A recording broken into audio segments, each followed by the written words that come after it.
God மத்தேயு 5:12 சொல்கிறது, சந்தோஷப்பட்டு களி கூறுங்கள், பரலோகத்தில் உங்கள் பலன் மிகுதியாக இருக்கும் என்று பரிசுத்த வேதம் தெளிவாக சொல்கிறது.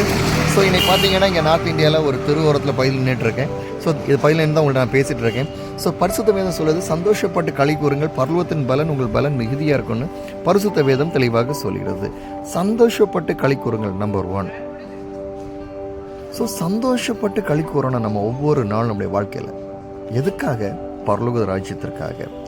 இப்போ நம்ம நிறைய நினைப்போம், உலகத்தில் இவ்வளோ பாடு இருக்கே, இவ்வளோ பிரச்சனை இருக்கே, இவ்வளோ போராட்டங்கள் இருக்குது, இதில் எங்கேயா சந்தோஷப்பட முடியும்னு நினைப்போம் நிறைய நேரங்களில். நம்ம இந்த பிரச்சனையிலையும் சந்தோஷமாக இருக்கணும். ஏன்னு தெரியுமா? உலகத்தில் உபத்திரம் உண்டு, அவைகளை நான் ஜெயித்தேன் என்று ஆண்டவர் தெளிவாக சொல்கிறாரு. அப்போ உலகத்தில் பிரச்சனைகள் இருக்கும், போராட்டங்கள் இருக்கும், எல்லாம் இருக்கும். ஆனால் இதையெல்லாம் தாண்டி நம்மளால் ஜெயிக்க முடியுமான்னு கேட்டால் நிச்சயமாக ஜெயிக்க முடியும், இயேசு ஒருவரால். அதான் பரிசுத்த வேதம் சொல்லும், உங்கள் துக்கம் சந்தோஷமாக மாறும். துக்கங்களை மாற்றுகிற ஒரு தேவன் இருக்கிறார். அந்த இயேசு இருக்கும்போது நம்ம ஏன் கவலைப்படணும்? நம்முடைய துக்கங்களையும் ஆண்டவர் நிச்சயமாக மாற்றுவார். நம்ம வாழ்க்கையில் ஒரு சந்தோஷமான கொடுப்பார். சோர்ந்து போகாதீங்க. எப்போதுமே கண் விழித்திருந்து ஜெபியுங்கள் என்று பரிசுத்த வேதம் தெளிவாக சொல்கிறது. எப்பொழுதும் சந்தோஷமாக இருங்கள் என்று பரிசுத்த வேதம் சொல்லுகிறது. இடைவிடாமல் ஜெபியுங்கள் என்று பரிசுத்த வேதம் சொல்லுகிறது. வருத்தப்பட்டு பாரம் சுமக்கிறவர்கள் என்னண்டை வாருங்கள், அவர்களுக்கு நான் இளைப்பாற்றல் தருவேன் என்று பரிசுத்த வேதம் சொல்லுது. இப்போ அநேக வார்த்தைகள் நமக்கு ஆண்டவர் நமக்கு கொடுத்துருக்கிறாரு. ஸோ எதை குறித்து கலங்காதீங்க. ஆண்டவர் நிச்சயமாக நம்மளை பார்த்துக் கொள்வார், பொறுப்பேற்றுக் கொள்வார். இன்றைக்கி சந்திக்கிற பிரச்சனைகள் அது ஒரு டெம்பரரி, தற்காலிகமாக அந்த பிரச்சனைகள் இருக்கலாம். ஆனால் ஒரு நாள் அந்த பிரச்சனைகள் நம்மளை விட்டு போயிடும். நம்ம வாழ்க்கையில் ஒரு பெரிய ஒரு சந்தோஷத்தையும் பெரிய ஒரு மாற்றத்தையும் நம்மளால் பார்க்க முடியும். ஸோ என்னுடைய வாழ்க்கையை பாருங்களேன், தினந்தோறும் இது மாதிரி ட்ராவல் பண்ணுறேன். தினந்தோறும் இது மாதிரி போக வேண்டியது இருக்குது. பல கிலோமீட்டர்கள் பயணிக்கணும், பல கிலோமீட்டர் பயணித்தான் ஊழியங்களை செய்யணும், சுவிசேஷத்தை சொல்லணும்.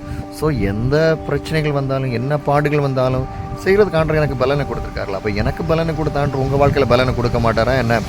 செய்ய மாட்டாரா என்ன? நிச்சயமாக ஆண்டவர் செய்வார். ஸோ ஆண்டவர் மேலே நம்பிக்கை இருங்க. கர்த்தர் மேல் நம்பிக்கை இருக்கிறது ரொம்ப முக்கியம். நம்பிக்கை வைக்க தான் நம்ம வாழ்க்கையில் பெரிய ஒரு மாற்றத்தையும் பெரிய ஒரு அற்புதத்தையும் நம்ம பார்க்க முடியும். ஸோ என்னுடைய ஊழிய பயணம் வந்து பார்த்திங்கன்னா இன்றைக்கி கிட்டத்தட்ட 565 நாள்களை தாண்டி, அதாவது 70 கிட்ட ரீச் ஆக போகிறேன். 70 தாண்டிட்டேன்னு நினைக்கிறேன். ஸோ அவ்வளோ நாட்கள் தாண்டி ஊழியங்களை செய்ய முடியும்னா அது ஆண்டோடைய கிருபை தான். இவ்வளோ ஆண்டோடைய இல்லைன்னா இவ்வளோ நாட்கள் ஊழியம் நான் செஞ்சிருக்கவே முடியாது.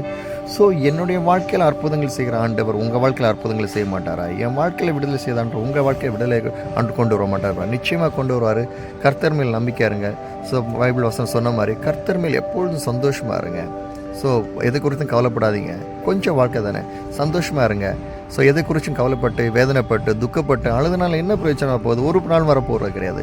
ஆண்டு மேலே எந்த அளவுக்கு நம்ம சந்தோஷமாக வைக்குமோ அந்த அளவுக்கு ஆண்டு நம்ம வாழ்க்கையில் பெரிய ஒரு மாற்றத்தை கொண்டு வருவார். தொடர்ந்து எனக்காக ஜெபிங்க, என்னுடைய பயணத்துக்காக ஜெபிங்க, என்னுடைய ஊழியத்துக்காக ஜெபித்துக் கொள்ளுங்கள், என்னுடைய தேவைக்காக ஜெபித்துக் கொள்ளுங்கள்.